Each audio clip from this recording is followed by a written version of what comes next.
రాష్ట్రానికి మరో 2 రోజులు వర్ష సూచన చేసింది వాతావరణ శాఖ. పలుచోట్ల మోస్తరు వర్షాలు, అక్కడక్కడ భారీ వానలు పడే అవకాశం ఉందని అలర్ట్ ఇచ్చారు అధికారులు. అత్యధికంగా 7 నుంచి 8 సెంటీమీటర్ల వర్షపాతం నమోదయ్యే ఛాన్స్ ఉందన్నారు. నిజామాబాద్, మెదక్, కామారెడ్డి జిల్లాలకు భారీ వర్ష సూచన చేశారు. మిగతా అన్ని జిల్లాల్లో 30 నుంచి 40 కిలోమీటర్ల వేగంతో ఈదురుగాలులు వీచే అవకాశం ఉందన్నారు.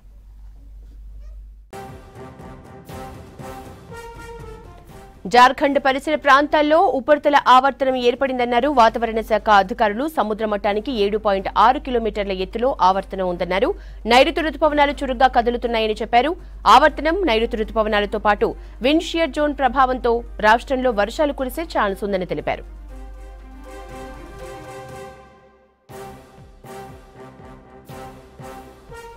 గురువారం హైదరాబాద్తో పాటు పలు జిల్లాల్లో ఉదయం నుంచి రాత్రి వరకు ఆగకుండా జల్లులు పడ్డాయి. జిల్లాల్లో మోస్తరు నుంచి భారీ వర్షాలు కురిశాయి. కుమ్రంభీం జిల్లా సిర్పూర్లో 4.9 సెంటీమీటర్ల వాన పడింది.